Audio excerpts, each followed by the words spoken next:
안녕하십니까? 이 시간에는 비육용 육성우 사양관리에 대해서 설명드리도록 하겠습니다. 비육용 한우 육성우를 사육하는 데 있어서 농가는 적정한 목표를 설정해야 하는데 일반적으로는 적절한 육성우 사육 방법을 적용하여 고급 육의 생산을 효율화하는 데 목표를 둡니다. 육성우 적정 사육의 3단계 전략으로는 첫째, 우량 미소를 확보하고 둘째, 한우 사양 표준을 고려하여 영양관리를 적정하게 수행하면서 셋째, 조사료뿐만 아니라 농후 사료를 적극 활용하는 사료급여 관리가 있습니다. 우량 미소의 확보 방법은 농가 경영 형태에 따라 달라질 수 있으며 한우 농가의 형편을 고려하여 선택할 수 있습니다.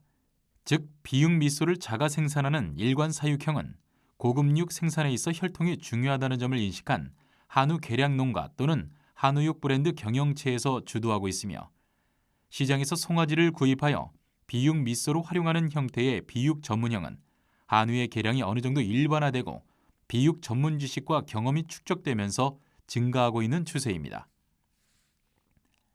생후 4개월령부터 11개월령까지의 한우 육성기에는 빠른 성장이 일어납니다.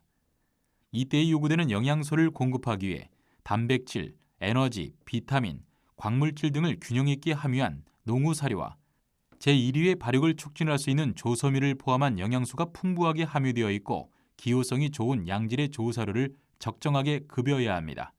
이때 육성기의 목표 체중에 도달하기 위하여 일당 증체량을 0.7에서 0.8kg으로 유지하는 것이 필요합니다. 이를 위하여 농후 사료를 매월 0.4에서 0.5kg씩 증량 급여하는 것이 권장됩니다.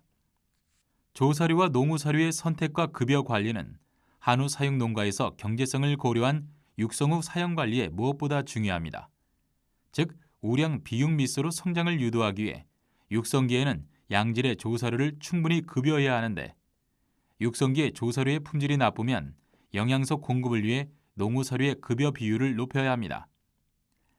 한편 육성기에 급여되는 농후 사료는 기관의 발달과 증체에 매우 중요한 역할을 하게 되지만 농후 사료의 급여 비율이 높아져 영양 과잉 상태가 되면 오히려 비육에 악영향을 미칠 수 있어 주의가 필요합니다.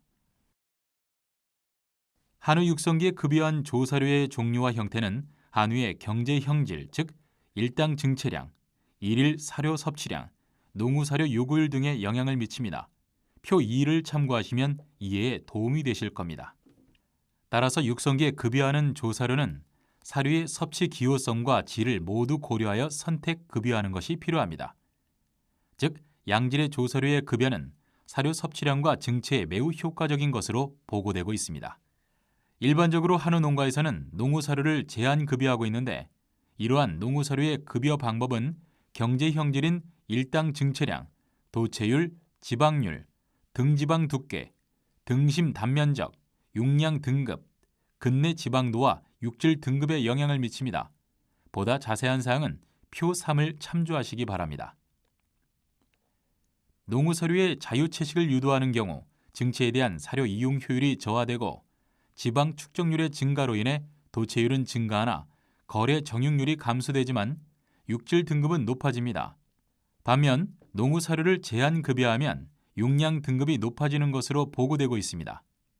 이와 같이 농후 사료의 제한 급여는 육량 등급을 개선하는 데 도움이 되지만 육질 등급을 제고하는 데는 다소 문제가 있는 것으로 추론됩니다. 육성기 동안 농후 사료의 급여는 육질과 육량에 매우 중요한 영향을 미치는 것으로 보고되고 있습니다.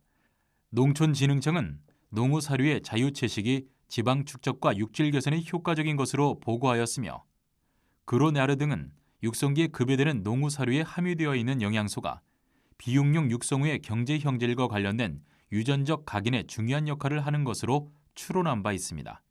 최근 경북대학교 본연구실에서는 한우 육성후를 대상으로 옥수수 가루를 소량 급여하는 현장 적용 실험을 실시한 결과 전분질의 토핑이 한우의 육질 개선에 효과가 있었습니다. 지금도 한우 농가에게 적극 권장하고 있습니다. 결론적으로 한우 비육 농가가 사육 목표를 달성하기 위해서는 우량 미소를 선발하고 반추 가축의 소화 생리를 최적화하는 사료를 선택하여 적정 급여해야 합니다. 특히 육성기에는 지나치게 살이 찌는 것을 억제하면서 소화기관과 골격을 발달시켜 튼튼하게 키워야 합니다. 이를 위해 양질의 조사료 활용이 무엇보다 중요합니다. 아울러 육성기 성장에 요구되는 영양소를 적정하게 공급하고 나아가 경제 형질 발현과 관련된 유전자의 각인을 유도하기 위하여 농우사료의 적정 활용이 적극 추천됩니다. 이상으로 비육용 육성 후 사양 관리에 대해서 설명드렸습니다. 감사합니다.